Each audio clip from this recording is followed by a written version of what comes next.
कुछ बातें की हैं जिसके इंडिया के अंदर बड़ी जो है वो चीखें निकल रही हैं। उन्होंने कहा डैम बनाने देंगे हम उनको, और जब डैम कंप्लीट हो जाएगा तो फिर हम उस पर मिसाइल मार के उसको तोड़ देंगे। इस जो इंडिया पाकिस्तान की वॉर है उसने आसिम मुनीर साहब का ये वाला अमेरिका वाला रास्ता बहुत अच्छा खोल दिया। गवर्नमेंट ने कोई 50 मदरसे हैं उनको नोटिस जारी किए, सिर्फ ये नहीं कहा कि हम आपको गिराने के लिए आ रहे हैं, उनको नोटिस जारी किए गए हैं कि इलीगल है। जितने मर्जी नोटिस जारी कर लें, आई डोंट थिंक कि ये उसके अब करीब भी जाएंगे। तो मसला वही है कि गले की लड़ाई है, जिस तरह दरबारों के ऊपर होती थी अब ये मसाजिद के अंदर भी हो गई है, चंदे इकट्ठे होते हैं। शामदीद, आप देख रहे हैं सिरिंग कमेटी और नया दौर। मेरा नाम है वकास बिब्राना, मेरे साथ मौजूद हैं हसन इफ्तिखार और Ali Warsi, general, field marshal, army chief. General नहीं है वो, जिंद और जान, आंखों के तारे और इंडिया की आंखों का कांटा। वो अमेरिका के एक और टूर पे गए हुए थे और वहाँ पर जो वहाँ के सेंटकॉम के चीफ हैं वो चेंज हुए हैं, एक नए चीफ आए हैं, उनकी हल्फ बर्दारी में वो मौजूद थे। जाने वाले जो चीफ थे उनके साथ भी उनकी तस्वीर थी, आने वाले के साथ भी तस्वीर थी। और अब हुआ ये है कि BLA और मजीद ब्रिगेड पे लग गई पाबंदी, जो कि कहते हैं कि जी इंडिया के मुंह पे एक तमाचा है, इसकी बहुत सारे कॉन्सिक्वेंसेज हैं। तो अली, ओवरऑल जो आर्मी चीफ का ये विजिट रहा है, क्या आपके ख्यालात हैं इसके बारे में? और ये मतलब I mean how significant it is कि आप एक तो 2 महीनों में 2 दफा जा रहे हो, एक दफा सदर के साथ आप लंच कर रहे हो, दूसरी दफा जो सेंटकॉम का चीफ है who is effectively the army chief of US forces, तो वो आपको उसकी हल्फ बर्दारी में आप मौजूद हैं। और फिर आप अब ब्रसल्स आ रहे हो, probably he is in Europe right now. तो मतलब army chief is on a role.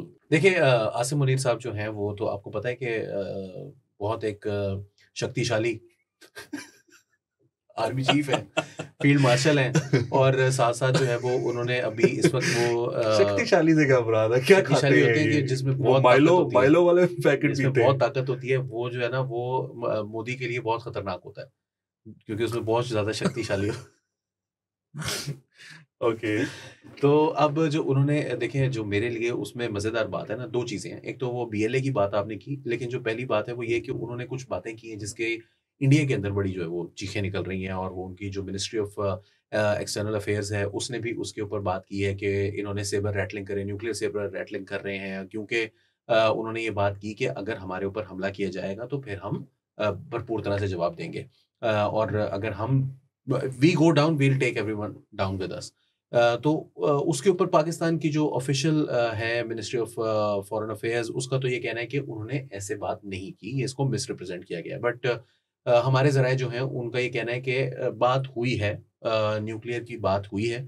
लेकिन मैं जिस बारे में बात करना चाह रहा हूँ वो ये है कि बहुत से लोगों का ये कहना है, हमारे बड़े बड़े, कैसी बात हुई है बताएं ना। उन्होंने कुछ इस तरह से बात की है कि जो पाकिस्तान की एक तो उन्होंने कहा कि जो डैम अगर इंडिया बनाता है तो हम उनको डैम बनाने से नहीं रोकेंगे, हम उन्होंने उनको 10 डैम मिसाइलों का वो जिक्र हाँ, किया। उन्होंने कहा डैम बनाने देंगे हम उनको, और जब डैम कंप्लीट हो जाएगा तो फिर हम उस पे मिसाइल मार के उसको तोड़ देंगे। 10 मिसाइल, मतलब शक्तिशाली यही होता ना फिर। हाँ।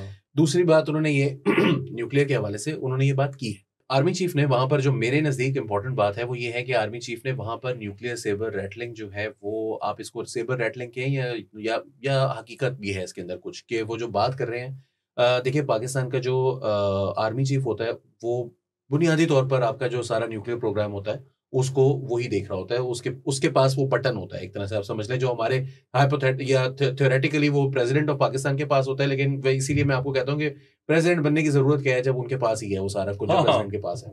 तो इसमें भी बाय द वे बात की उन्होंने प्रेसिडेंसी पे भी उन्होंने बात की है, लेकिन आप ये बात याद रखें कि वो अमेरिकन सॉइल पर खड़े हुए थे, ठीक है। जो बात उन्होंने पाकिस्तानी डायस्पोरा से की है वो उन्होंने अंदर भी की है, जो उन्होंने अमेरिकन मिलिट्री के ऑफिशियल से, टॉप लेवल के ऑफिसर से बात की है, उधर भी उन्होंने ये बात की है। हमारे कुछ बहुत बड़े शक्तिशाली जो एंकर्स हैं और बहुत से जो एनालिस्ट्स हैं, उनका ये कहना है कि ये, या कुछ का कहना है कि ये हुआ ही नहीं, कुछ का ये कहना है कि जी ये जो डोमेस्टिक ऑडियंस है उसको खुश करने के लिए जो है वो ये बात की जा रही है। ऐसा नहीं है। इंडिया ने अब से कुछ अर्सा पहले, आपने अगर कुछ खबरें उठाकर पढ़े तो इंडिया का ये कहना है कि वो बंकर बस्टर्स बना रहे हैं। जी जी, ठीक है। वो अभी उस पे उसका वो करने लगे हैं, जो उनका जी जी जी, सबसे बिल्कुल। लॉन्ग रेंज मिसाइल है, पता नहीं 5,000 किलोमीटर वाला, उसको इनेबल करने लगे कि वो एग्जैक्टली, कैरी उसको कर इनेबल सकें। करने लगे। बंकर बस्टर्स वो बना रहे हैं। तो उनकी जो हमेशा से पाकिस्तान और इंडिया के दरमियान 1989 से एक मुआहदा मौजूद है कि हम एक दूसरे की न्यूक्लियर इंस्टॉलेशंस पर अटैक नहीं करेंगे। यही वजह है कि जो ऑपरेशन सिंदूर सो कॉल्ड के दरमियान भी जो एक पाकिस्तानी एयरबेस के ऊपर उन्होंने कुछ लगा, तो उन्होंने कहा जी ना तो मुझे ये बात पता है, और किराना हिल्स हैं, जी जी। उन्होंने कहा जी ना तो मुझे ये पता है कि वहां पर वो चीज हिट हुई है, और ना मुझे ये पता है कि वहां पर कोई न्यूक्लियर उनकी इंस्टॉलेशंस मौजूद है। जो इंडियन खुद एयर मार्शल भारती जो थे, उन्होंने जब ये बात की थी। सो देयरफॉर एक मुआहिदा मौजूद है दोनों मुल्कों के दरमियान, लेकिन इंडिया उस मुआहिदे को यूनिलैटरली ब्रेक करना चाहता है। ये बात पाकिस्तान भी मुसलसल ऑब्जर्व कर रहा है। So when Pakistani army chief goes to America and says this in public कि अगर ऐसा कुछ हुआ तो म्यूचुअल डिस्ट्रक्शन एंश्योर्ड है, that's basically the nuclear deterrence 101, जो पहला चैप्टर है उसका पहला लेसन, पहला आर्टिकल उस पहले चैप्टर का, वो यही है कि भाई म्यूचुअल डिस्ट्रक्शन, यही जो डिटरेंस होती है, उसका मतलब ये है कि अगर आपने मुझे मारा तो बचेंगे आप भी नहीं। इंडिया को कह रहे हैं बाद आ जाओ और वो हसन। इंडिया को ये बात कह रहे हैं। So this is not something that is made up by Indian media. उन्होंने उसको प्ले अप जरूर किया है यार, उन्होंने उसमें वो लिखा है कि एक इजरायली भी था वहां पर, उसने ये बातें हमें आके बताई हैं, ही इज आवर सोर्स। हाँ, लेकिन अब आप देख लें कि इजरायली जो है उसने प्रियंका गांधी के बारे में आज क्या बातें कर रहे हैं इजरायली जो ऑफिशियल्स हैं, प्रियंका गांधी को जो उन्होंने ट्वीटें की हैं, तो इसराइल के भी जो है वो इंडिया के साथ ताल्लुकात कांग्रेस खास तौर पे तो अच्छा कांग्रेस के रहता साथ। है। हाँ, दैट्स वेरी नाइस, तो ये अच्छा किया है। प्रियंका ने। हसन, तो आप भी अमेरिका का चक्कर लगा लेना। देखिए, आर्मी चीफ गए हैं अमेरिका, आप इंग्लैंड बैठे रहे हैं, आप भी अगर वहां पर होते तो हमें लाइव रिपोर्टिंग करते, वो उस कमरे में आप अंदर बैठे होते और वहां से हमें बताते कि आर्मी चीफ ने क्या क्या बातें की हैं। तो ये जरा बताएं ना। अभी भी टेबल के नीचे घुस के बैठा होता। हमारे टेबल बहुत के सारे नीचे। सहाफी जो है ऐसी खबर बताते हैं कि जो हाँ, वो टेबल कह के रहे हैं नीचे अभी बैठा 2 हुआ था घंटे मेरे पहले, सामने बिछा। 2 घंटे पहले जो एस्टेब्लिशमेंट ने चीज की थी वो नाकाम हो गई है, लिहाजा एक और मीटिंग हुई है, उस मीटिंग में ये फैसला हुआ है। तो हमें ये नहीं समझ आता ये 2 घंटे पहले वाली में भी था, ये अभी वाली में भी है। तो हसन, ये ओवरऑल जो हाँ, वो इनका सबको बताते हैं। दौरा रहा है आर्मी चीफ का, फील्ड मार्शल का, और एक तो इस पे जरा कमेंट करें, और दूसरा जो अली बात कर रहे हैं, what's your take on that? देखिए, सबसे पहले अली की बात को कंटिन्यू कर लेता हूँ। वो म्यूचुअली एश्योर्ड डिस्ट्रक्शन वाली जो बात है, मेरा ख्याल है वो हम बड़ा क्लियर है। हम अपने मतलब it's not a bluff, it is, हमने बनाया वो न्यूक्लियर इसलिए हुआ है कि वो एश्योर करता है इस बात को कि हमारे से जो टैक्टिकल एडवांटेज इंडिया को हासिल है नंबर्स के अंदर, उसको बराबर रखने के लिए हमने वो बना के रखा हुआ है। तो मेरा नहीं ख्याल इसके अंदर कोई एक, the fact that army chief is publicly saying this या the army chief is publicly hinting at that is something that is interesting. लेकिन फिर ये है कि इससे पहले भी आर्मी चीफ जो हैं वो इंडिया को मुसलसल बारहा बताते रहे हैं ना। मतलब जियाउल हक साहब के दौर में भी सुन वो कहानी है ना पूरी, कि वो मैच देखने गए और उनको कहा, उन्होंने कान में भारतीय वजीर आजम को कि देखें बचेंगे फिर आप भी नहीं। और वो पूरी कहानी है कि मुसलमान तो बहुत सारे हैं दुनिया में लेकिन हिंदू मुल्क एक ही है। तो ये तो हमारा स्टांस मतलब 30 साल 40 साल 50 साल से यही रहा है। इंडिया जो है वो मोदी की जो सरबराही के अंदर है, अब उसको शिकस्त तो हुई है ना, और उस शिकस्त का वो रिएक्शन क्या देता है उसको मेरा ख्याल है काउंटर करने के लिए हम पहले से तैयार बैठे हैं। जहां तक डैम्स की बात है, ठीक है, वो बात सही है, पैसे वो लगा लें अपने तो फिर बाद में हम गिराएंगे। वो अलहदा बात है कि वो कुछ पानी की वेव उठेगी, अगर वो पानी डाउनस्ट्रीम तो हम ही है ना। अगर डैम्स जो है वो गलत टाइमों पर तोड़े जाएंगे, पानी भरे हुए से तोड़े जाएंगे, तो नुकसान तो फिर नीचे हम ही होता जाएगा। जहां तक बात है आर्मी चीफ के अमेरिका के दौरे के अंदर, देखें, इस जो इंडिया पाकिस्तान की वॉर है उसने आसिम मुनीर साहब का ये वाला अमेरिका वाला रास्ता बहुत अच्छा खोल दिया। इससे पहले शायद लोगों के जहनों में डाउट थे, पीटीआई ने पैसे भी बहुत लगाए थे, वहां लॉबिंग भी बहुत की थी, तो बहुत ज्यादा शायद अमेरिका से वाबस्ता थी उम्मीदें पीटीआई वगैरह की। तो ये तो बिल्कुल उसके उल्ट हो गया। आप ये देखें कि आर्मी चीफ जो हैं वो दूसरे दौरे पे गए हैं, वहाँ की जो एस्टैब्लिशमेंट है वो उनको बड़े खुले दिल से कबूल कर रही है। और खैर अमेरिकन एस्टैब्लिशमेंट हमेशा से ही डिक्टेटर टाइप के जो लोग होते हैं या जो इस किस्म के होते हैं उनके लिए हमेशा मुफराक दिल रही है। जियाउल हक साहब के लिए भी थी, मुशर्रफ साहब के लिए भी थी, तो इनके लिए भी है, तो कोई नई बात नहीं है। But I think this is a dangerous message for domestic audience में उनके मुखालफिन जो है आसिम मुनीर, उनके लिए है कि देखें अब जो है वो जिस तरह अली ने उनकी तारीफ में जितना कुछ बताया ना आपको कि सुपर ह्यूमन लेवल के वो पावरफुल हो चुके हुए हैं, तो ये देखने वाली बात है। बाकी मेरा ख्याल है बाकी तो Pakistan India, I don't think India कोई अब अगर करेगा तो बड़ी गेम ही डालेगा फिर, और फिर बड़ी गेम ही डलेगी तो हम बता ही जा रहे हैं बार बार कि यहाँ पे ये ना हो कि खिता एक्सप्लोड ही कर जाए। देखिए इसमें मामला ये था कि इंडिया को ये एश्योरेंस थी और दुनिया को ये एश्योरेंस थी कि जो कन्वेंशनल वॉर है उसमें इंडिया आगे है। 5 मई से शुरू करके 10 मई की सुबह तक जो हुआ उसने ये एस्टैब्लिश कर दिया कि that's not the case. Pakistan ने कन्वेंशनल वॉर में इंडिया को हरा दिया, जिसकी वजह से आज हमें दुनिया में इंपॉर्टेंस मिल रही है। वो कह रहे हैं ये तो वाकई इलाके का चौधरी है। और उस चुदराहट में जो कि ईरान का इशू है वो अमेरिका ने हमें एंगेज किया हुआ है उसके ऊपर भी, और वो मामला भी चल रहे हैं। और वो चीज़ अब आगे बढ़कर जब आपको एंगेज किया हुआ है तो हमारा जो वज़ीर-ए-आज़म है मार्को रूबियो हों या वहाँ के आर्मी के जो हेड्स हैं, चीफ हैं, वो लोग हों, वो हमारे आर्मी चीफ को और फील्ड मार्शल को एंगेज कर रहे हैं। और ये जो डोमिनेंस है कन्वेंशनल वॉर की, ये ऑब्वियसली इंडिया ये चीज़ बर्दाश्त नहीं कर पा रहा है, क्योंकि देखिए न्यूक्लियर तो न्यूक्लियर है ना, वो तो दोनों के पास है, वो तो कभी भी वो मामला हो सकता है। तो खतरा पाकिस्तानी आर्मी को और इंटेलिजेंस को ये है कि अगर इंडिया कोई और एडवेंचर करता है तो उसकी जो एस्केलेशन है वो कहाँ से शुरू होगी? वो वहाँ से शुरू होगी जो कि पहले जो मई में हमला किया वहाँ से हुई थी, या जो 10 मई को हो गया उसके बाद से शुरू होगी। यानी पाकिस्तान को फिर क्या इकोनॉमिक टारगेट्स को हिट करना पड़ेगा इंडिया में, वो फिर बात कहाँ जाएगी? सो ये एक ऐसी सिचुएशन है कि जिसमें अभी rules of the game establish नहीं है। This is why Pakistan want के अमेरिका इसको फोर्स करे इंडिया को, क्योंकि वो टेबल पर आए और वहां पर बातचीत जो है वो शुरू हो और कुछ नॉर्मेलिटी आए इसमें। अच्छा अच्छा, अली, लेकिन इसमें आपने कन्वेंशनल की बात की है, तो वो सब कन्वेंशनल वाला भी तो मसला एक चल रहा है ना। एक तो है न्यूक्लियर, एक है कन्वेंशनल, एक है सब कन्वेंशनल। तो कल बीएलए और मजीद ब्रिगेड के ऊपर जो है वो अमेरिकी स्टेट डिपार्टमेंट ने उनको ऑफिशियली डेजिग्नेटेड टेररिस्ट ऑर्गेनाइजेशंस करार अली दे इसका दिया। क्या इम्पैक्ट होगा? इंडिया जो कर रहा है बीएलओ को सपोर्ट या बलूचिस्तान में, तो क्या इंडिया पे कोई इसमें कोई वो कमी इट्स नॉट आएगी? जस्ट दैट, आई थिंक कि बहुत सारे लोग इंडिया की जो कमी है वो अपनी जगह, लेकिन जैसे आपने अक्सर देखा होगा कि इंटरव्यूज पब्लिश हो रहे होते हैं, लोगों को बुला बुलाकर यहाँ से कुछ लोग जो हैं वो इंडिया जाते हैं न्यू दिल्ली में बैठ के, और वो तकारीर कर रहे होते हैं, खिताब कर रहे होते कौन हैं। लोग? मैं मुतादिद नाम है जिसकी वीडियोस, मिसाल के तौर पर वो बीएलए से उनका ताल्लुक नहीं है, लेकिन मामा कदीर, अच्छा, हमने उनको बहुत बड़ा एक जो है वो आइकॉन बनाया था। ऑल्दो उनके बेटे के साथ जो हुआ था वो सबको पता है, but at the same time जो पंजाब से, कराची से, इस्लामाबाद से बहुत बड़ी तादाद में उनको लोगों ने सपोर्ट किया। जो पाकिस्तान की लिबरल कम्युनिटी है, उसने, सिविल सोसाइटी है, उसने उनको बड़ी अच्छी तरीके से और उनके लिए आवाज़ भी उठाई, बहुत से पाबंदियाँ खुद भी बर्दाश्त की। बट 2018 में या 19 की बात है, वो जब इंडिया गए और वहाँ पर जाकर उन्होंने कहा कि इंडिया जो है वो पूरी तरह से पाकिस्तान के ऊपर हमला करने के लिए तैयार रहे, क्योंकि बलूचिस्तान कुछ अरसे के अंदर अलग हो जाएगा, राइट? इसी तरह हमने देखा कि बहुत से लोग जो हैं वो बीएलए के स्पोक्स पर्सन्स वो इंडियन न्यूज़ चैनल्स के ऊपर आकर जो है वो रिपोर्टिंग कर रहे होते हैं जैसे ही पाकिस्तान। फिर आपने देखा कि जब ये जो बीएलए की जो प्रेस रिलीजेस हैं, इनको इंटरनेशनली और एक फ्रीडम फाइटिंग मूवमेंट के तौर पर पेश किया जाता है, बिकॉज देखिए, एक है बीवाईसी, कम से कम आप उसके बारे में आपके मुख्तलिफ व्यूज हो सकते हैं, मगर वो हथियार उठाए हुए नहीं है, राइट? मगर यहाँ पर जो लोग हथियार उठाए हुए हैं, जो कि आम शहरियों को कत्ल करते फिर रहे हैं, जो कि बसों से उतार के बाकायदा एथनो नेशनलिस्ट लेवल के ऊपर टेररिज्म कर रहे हैं, उनके बारे में आपकी किसी किस्म की जो है वो उनको ग्लोरीफाई करने का कोई मकसद नहीं होना चाहिए। बाकी उनकी जो फंडिंग है, फाइनेंसिंग है, जो उनके बैंक अकाउंट्स हैं, उनके ऊपर स्क्रूटनी ज़्यादा होगी। पाकिस्तान जो है वो ट्राई करेगा कि यूनाइटेड नेशंस से भी इनको पाबंदियाँ लगवाए।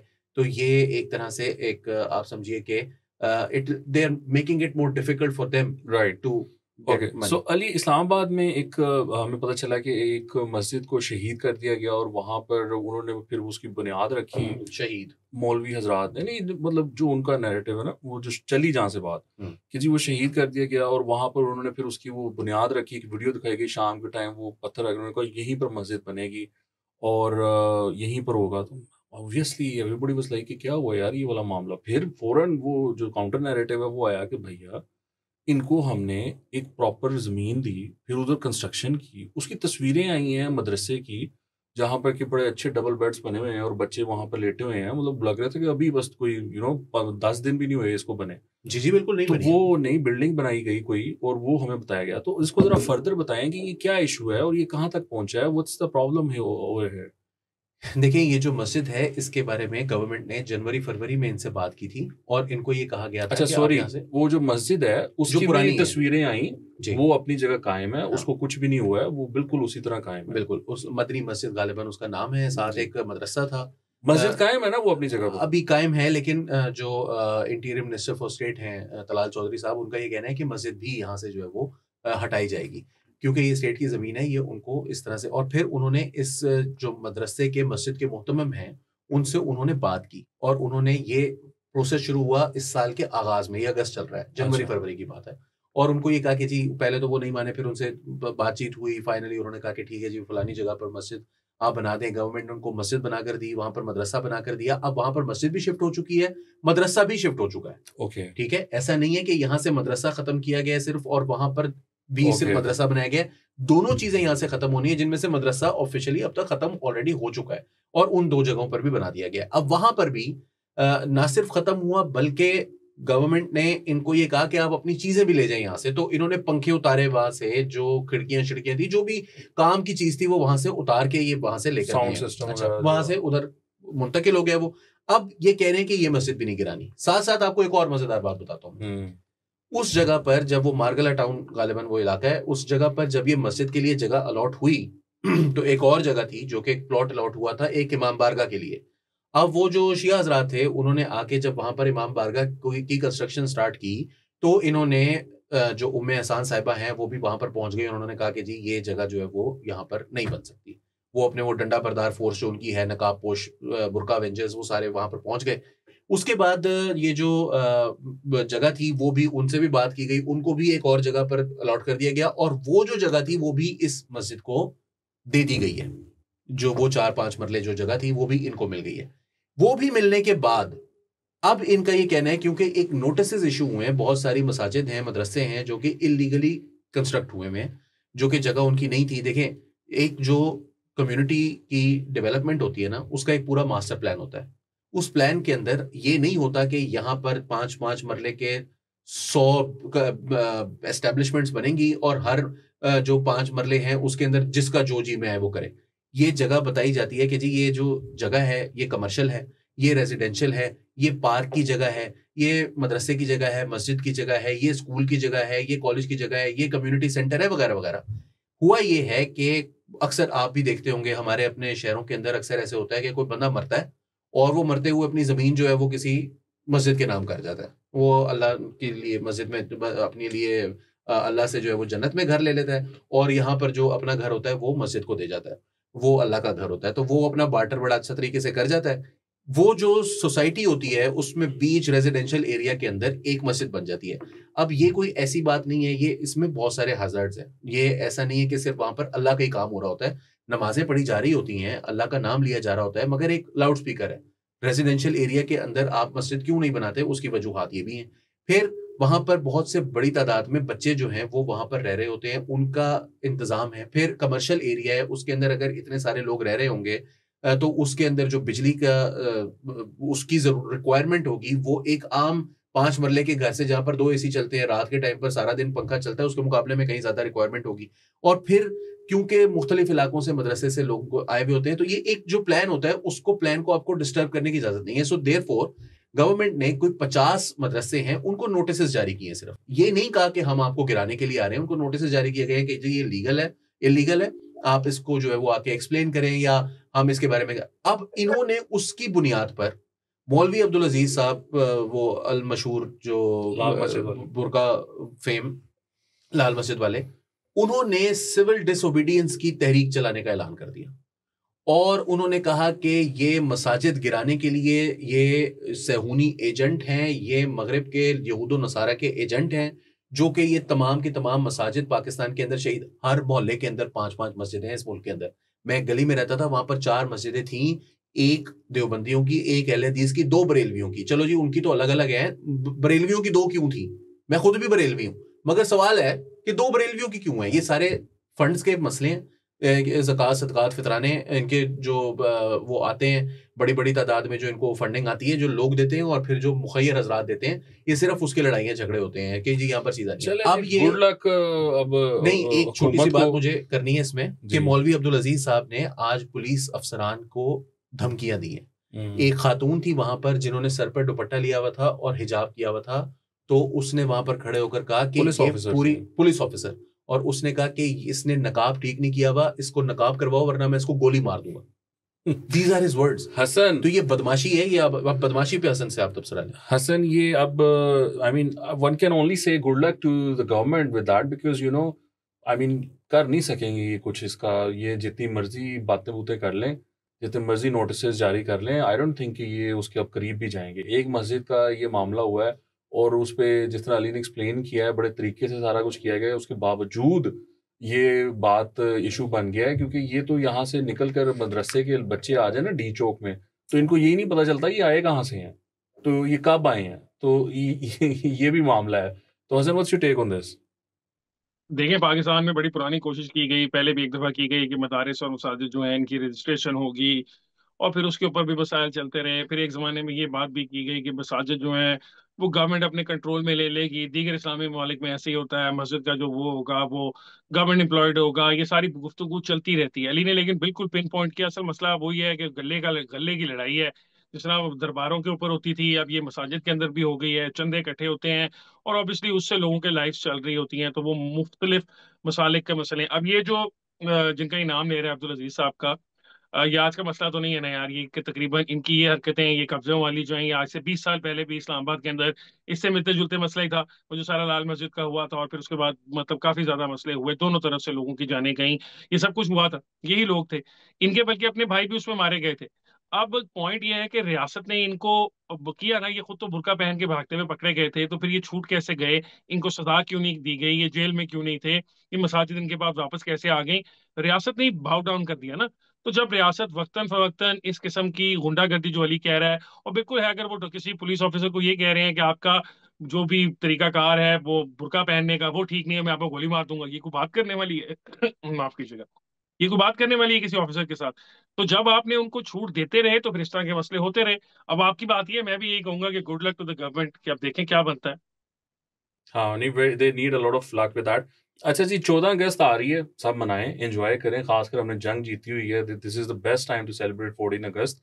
पीटीआई को भी एकदम ख्याल आया, वो उनको शायद लगा किसी ने परचेज कर लिए हैं बाजे बूजे या कुछ झंडे झुंडे खरीद लिए हैं, तो उन्होंने कहा है कि भाई हम तो प्रोटेस्ट नहीं करेंगे, हम जश्न मनाएंगे। और ये बात पहले की आजम स्वाति साहब ने, और अब जो सेक्रेटरी जनरल हैं सलमान अकरम राजा साहब, उन्होंने भी अनाउंस कर दिया, उन्होंने कहा जी हम तो जश्न मनाएंगे 14 अगस्त को, प्रोटेस्ट नहीं करेंगे। तो अली, ये एकदम सोच कैसे आई इन लोगों को? ये तो मतलब अनाउंस किया हुआ था इन्होंने, 5 अगस्त को कर लिया, तो 14 को भी प्रोटेस्ट कर लेते, अब क्या फर्क पड़ता है? I mean, isn't it too late to sort of say कि नहीं वो तो हम सेलिब्रेट करेंगे 14 अगस्त? अच्छा नहीं लगता यार, वो तो लीडर अंदर बैठा हुआ है, क्या सेलिब्रेशन?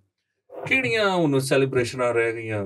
मेरा तो ख्याल है कि वो 12 अगस्त तो आज हो गई है, अभी तक वो फिर कोई उनका ऐसा बन नहीं रहा होगा सीन कि यार अब 14 अगस्त को कैसे बंदे इकट्ठे करने हैं, कोई आपस में बातचीत नहीं हुई मोटरसाइकिलें होगी। नहीं रेंज हुई, मोटरसाइकिलें रेंज उनके नहीं हुई, सलेंसर नहीं फिर निकले अभी 5 तक। तारीख को थी वो अभी 5 तारीख को लोग करके गए हैं, जिसने अगर कोई थोड़े बहुत पैसे खर्च करने भी थे वो करके गए यार तुसी हर हफ्ते ही रख लेंगे एहतजाज। दूसरी बात यह है कि मुझे बहुत खुशी है कि उनने सलमान अकरम राजा साहब ने ये ऐलान किया है कि 14 अगस्त को हम एहतजाज नहीं करेंगे, ये आज़ादी का दिन है, हम जश्न मनाएंगे। आई होप कि ये आगे भी जारी रहे, क्योंकि पिछले 11 साल से 2014 का धरना 14 अगस्त को स्टार्ट हुआ था, आपको याद होगा। सो हर 14 अगस्त को कोई ना कोई आज़ादी मार्च, कोई ना कोई आज़ादी धरना, या अगर हमारा लीडर जेल में है तो हम किस बात के आज़ाद हैं, वो वाली जो मतलब चीज़ें थी उसको छोड़कर अगर वो भी कौमी धारे में शामिल होना चाहते हैं तो मुझे बहुत खुशी है इस बात की, और मैं मुस्तकबिल में उम्मीद रखता हूँ। It's 11 years too late but it's never too late. Hassan, ये स्यापा जो है वो करते आए हैं वो साल हर साल। अब इस साल वो स्यापा नहीं होगा तो आपको कैसा महसूस होगा? मैंने अगर वो अली पीटीआई कह रहे रोड हैं ना करती यार, अली होगी। वाली बात ठीक है, वो स्यापा कर करके थक गए हैं ना अभी, मतलब उनको थोड़ा सा ब्रीदर चाहिए।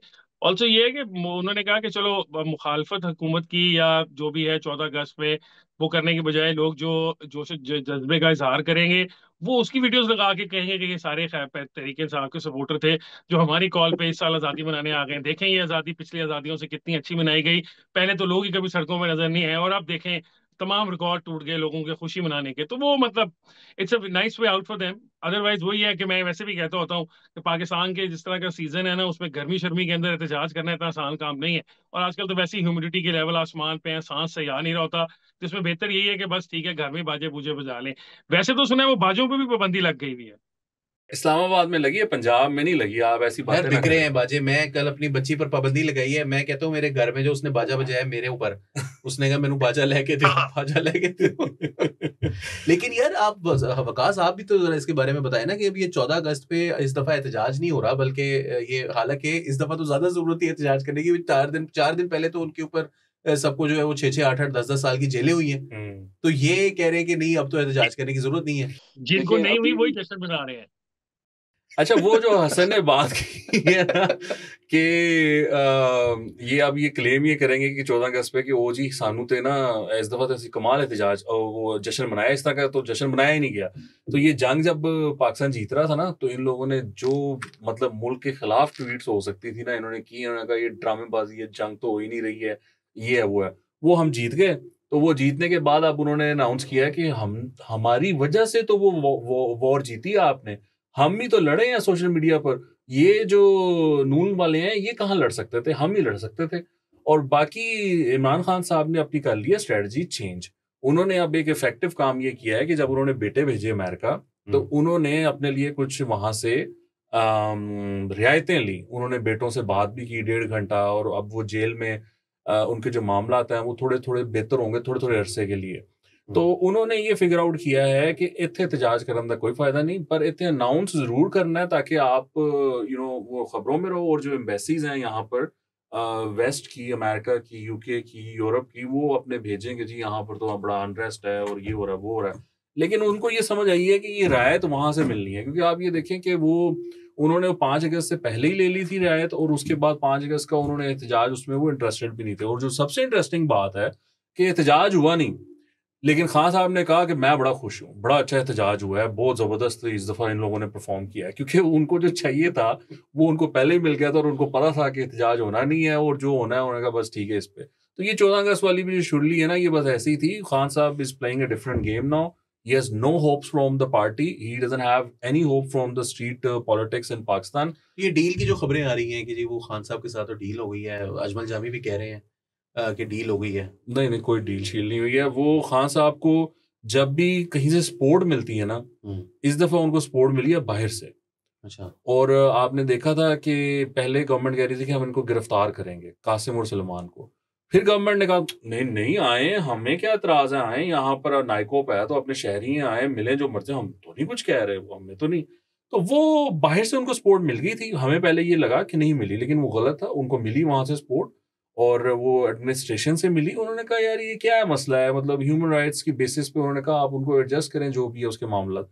तो वो खान के जो वो मामला थे थोड़े सख्त हुए थे, पानी साफ नहीं मिल रहा था, उनको वॉक नहीं करने दी जा रही थी, या ये वाली चीजें। सिर्फ 2 घंटे वॉक करने दी जा रही थी, 10 हाँ घंटे की। हाँ, वो मतलब इट्स स्टूपिड, बट स्टिल उनके जो प्रॉब्लम्स है ना, मतलब मुलाकातों के और ये, वो थोड़े से सॉर्ट आउट हो जाएंगे। और बेटों से जो बहुत बड़ी चीज थी वो बेटों का था, बेटों से 1.5 घंटा बात हुई है, so that's a big yes for them, और इसीलिए वो पाकिस्तान नहीं आए बेटे भी ना फिर।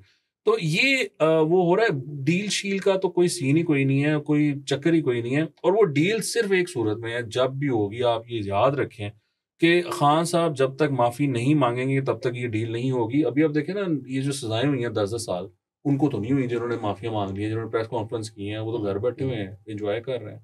तो वो ये यहीं पर है। हम अब आप माने या ना माने, that this is where we are. तो अब आपको अगर अच्छा लगे तो अच्छा लगे, बुरा लगे तो बुरा लगे, लेकिन यही नहीं, अच्छी सिचुएशन बात है, डट के खड़ा है अपना कप्तान, तो फिर सबसे अच्छी बात है, माफी नहीं मांग रहा वो, ठीक है। हाँ, नहीं नहीं, वो सही है, वो ना मांगे, वो मंडेला बने। एनीवे, सो आज के लिए इतना ही। आपके देखने का बहुत शुक्रिया। Please make sure that you subscribe to the channel. और हम मंडेज और ट्यूसडेज को रात को 10:30 बजे अवेलेबल होते हैं नया दौर पर। आप ट्यून इन जरूर किया करें। खुदा हाफिज।